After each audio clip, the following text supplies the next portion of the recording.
Paano mag-change ng status from employed to voluntary sa SSS Online ngayong 2025? Open lang natin ang Chrome browser, then kailangan nyo lang po mag-login sa sss.gov.ph. Kung mobile po ang gamit nyo, kailangan po naka-desktop site. Tap natin ang 3 dots. Kailangan po may check itong desktop site dito sa gilid. Then, dito ilalagay lang po natin ang ating user ID at password. Then, tap nyo po ang sign in. Then, tap natin itong get PIN. So, magkapadala po siya ng OTP, CSSS, kung saan nakalink ang inyong mga mobile number. Doon po siya guys magpapadala ng OTP. Ngayon, ilalagay lang natin dito ang OTP na sinend sa akin. Then, dito guys, ilagay lang natin ang 6-digit PIN. Then, tap na natin ang login.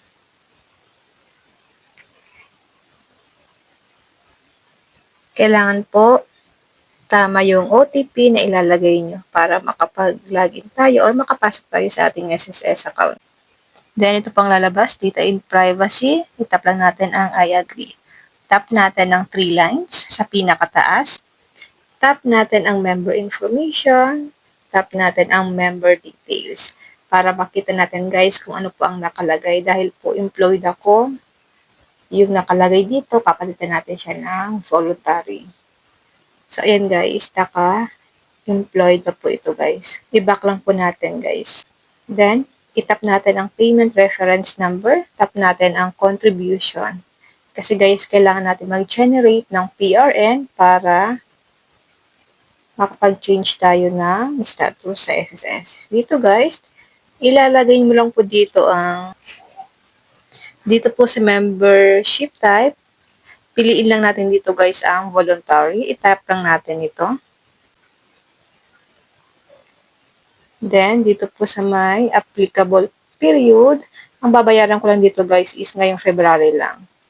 Pwede nyo pong bayaran yung isang buong taon or pwede naman pong hindi. Sa akin guys, itong February lang. February 2025 to February 2025. Then, dito naman sa may contributions, itap lang natin ito. Ang pipiliin ko lang dito guys is itong 750. Ito lang po yung pipiliin. Then, itap na po natin ang generate PRN. So, ito guys, nakapag-generate na po siya ng PRN. Kailangan lang natin itong kopyahin or i-copy. Para once na magbayad tayo, gamit ang GCash or gamit po bank o kaya ibang e-wallet, ay alam po natin yung PRN ay ilalagay natin. So, ang gagamitin ko ngayon guys sa pagbayad ay GCash.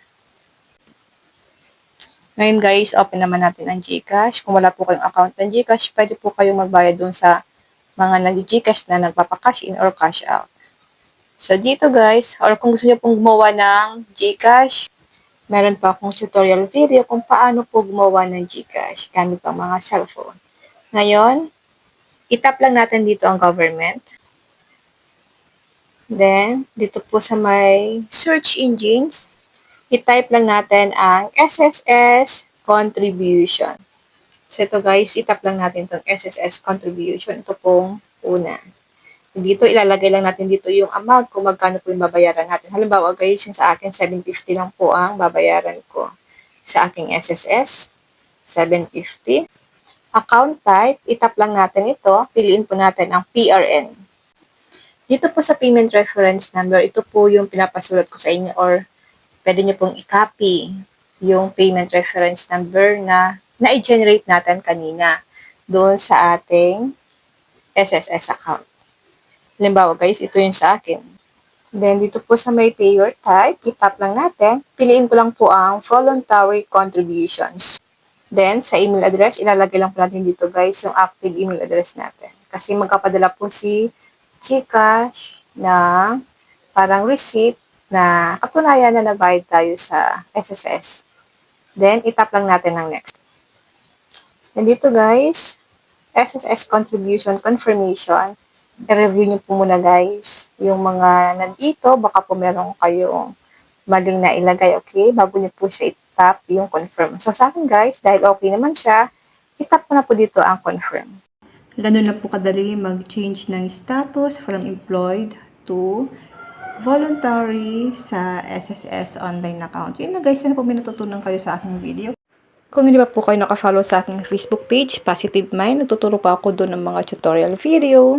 At sa aking YouTube channel, RK Willow, at sa aking bagong YouTube channel, Positive Mind, para updated kayo sa mga bago kong upload na video katulad nito.